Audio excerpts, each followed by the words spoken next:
Okay, welcome back. So Brother Shabir, so far we've talked about trials and tribulations in the negatives, as in the losses of lives, calamities, and so forth. But can we be tested in the positives in our lives? Yes, definitely. I made a passing remark about showing gratitude to God, being thankful to Him in the face of the benefits that He gives us.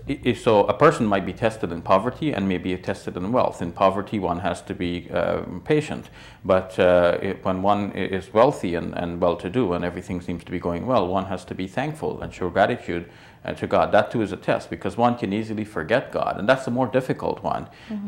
Because the person in poverty naturally is drawn towards God, and he looks to a higher source to help him. But the person who feels affluent and self-sufficient may very often turn away from God. And this is why it's not such a good idea to pray unconditionally to have wealth. It's we make a dua which is a combination of asking for good things in this world and in the life hereafter, because we don't want to neglect the life hereafter by just simply getting the things of this world. Okay, so when God provides us with good health, good wealth, and so forth, how should we react?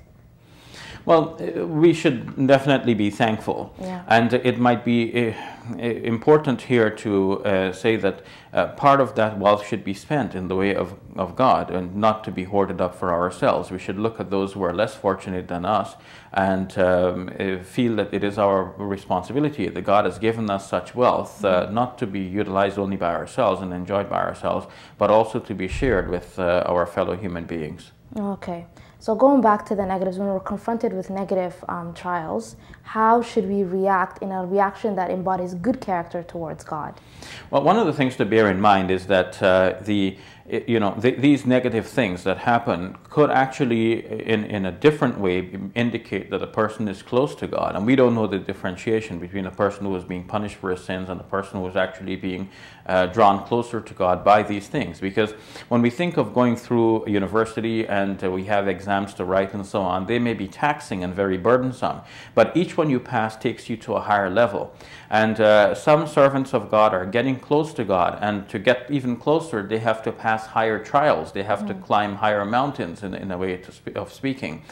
So the prophets and the righteous servants of God sometimes have many trials and difficulties to deal with. Sometimes prophets are being persecuted and tortured and killed by their people. These are all trials that they're going through, and we will go through some such trials as well, even if we are trying to do everything good. So the basic answer to why bad things happen to good people may be that even such good people have to go through further trials to get closer to God. Absolutely. This reminds me of Paulo Coelho's book, The Alchemist. He states that the secret of life is to get up 8 times and fall 7 times. So, yeah. So actually, to conclude with that, can you give us some final words of wisdom to anyone who might be going through something? Yes, I don't want to minimize the reality of suffering and difficulty that people would be going through and could be going through. But we cannot chase away the difficulty by screaming at it. We can only turn to God and ask God to remove those difficulties from us. And we spoke about difficulties coming even to good people, but that doesn't mean to say we should desire these. We should ask God that He should remove this sort of difficulty from us and give us the things that we will enjoy, because those too are His blessings, and those are easier for us to manage. And yes, He wants to test us, but we ask Him to give us the easy tests and still to accept us in His mercy and grace. Absolutely. We'll be right back after the break with the question and answer.